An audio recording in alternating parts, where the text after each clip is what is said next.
ഫെബ്രുവരി 28 ശനിയാഴ്ച ഗുരുവായൂരിൽ ആനയില്ല ശീവേലി.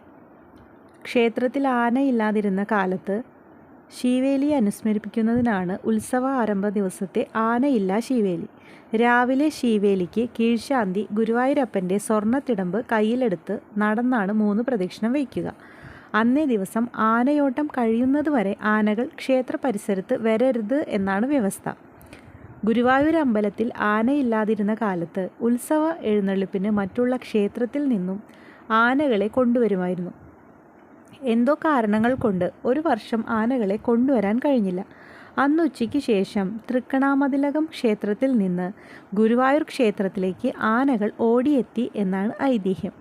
ഇതിൻ്റെ ഓർമ്മയ്ക്കായി എല്ലാ വർഷവും ഗുരുവായൂർ ഉത്സവം ആരംഭിക്കുന്നത് ആനയോട്ടത്തോടെയാണ്. ആനകൾ ഓടി വന്ന സമയത്തെ അനുസ്മരിച്ചുകൊണ്ട് ഉച്ചതിരിഞ്ഞ് 3 മണിക്കാണ് ആനയോട്ടം നടത്തുന്നത്. ക്ഷേത്രത്തിലെ നാഴികമണി 3 അടിച്ചാൽ ആനയോട്ട ചടങ്ങുകൾ ആരംഭിക്കും.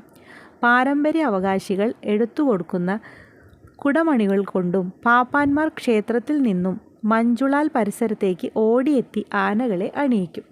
ക്ഷേത്രം മാരാർ ശംഖു വിളിക്കുന്നതോടെ ആനയോട്ടം ആരംഭിക്കും. ആദ്യം ഓടിയെത്തി കിഴക്കേ ഗോപുരം കടക്കുന്ന ആനയെ വിജയിയായി പ്രഖ്യാപിക്കും. മുന്നിലെത്തുന്ന 3 ആനകളെ മാത്രമേ ക്ഷേത്ര മതിലിനകത്തിലേക്ക് പ്രവേശിപ്പിക്കുകയുള്ളൂ. ആനകൾ ക്ഷേത്രത്തിനകത്ത് 7 പ്രദക്ഷിണം വെച്ച് കൊടിമരം വണങ്ങുന്നതോടെ ആനയോട്ട ചടങ്ങുകൾ പൂർത്തിയാകും. ഇനി ആനയോട്ടത്തിലെ വിജയിക്ക് ഉത്സവം കഴിയുന്നതുവരെ ക്ഷേത്രത്തിൽ പ്രത്യേക പരിഗണനയും ഉണ്ടാവും.